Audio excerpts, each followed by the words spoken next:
That's not that's a bit of a unicorn for many people in the software industry. Yeah, it was it. So we started in January 21 and we delivered it in November 21. So it was a sort of 9 month project. Um, so yeah, I mean that was interesting because we were bringing the client in with new ways of working that we were really familiar with, but were new to them. So they're Yep, more kind of waterfall. yep, We are agile based, and we were doing continuous UAT. So as we were designing each element as we went, yep.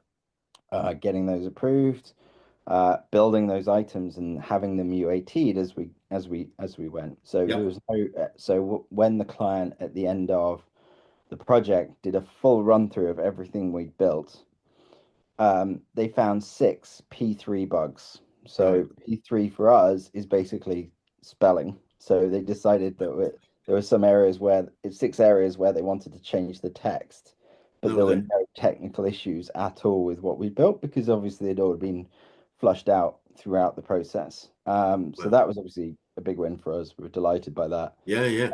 And we've continued to deliver nearly everything on time on budget. Since then, we have had one or two big issues. I've certainly made some mistakes that I've learned from that I won't make again.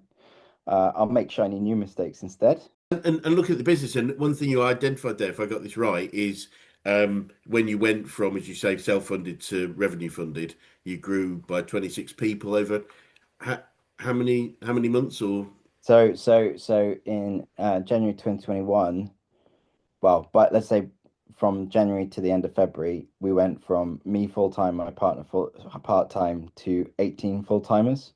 right? And then between from that month onwards until April this year, we've grown steadily to 26 based on demand and what we needed to do.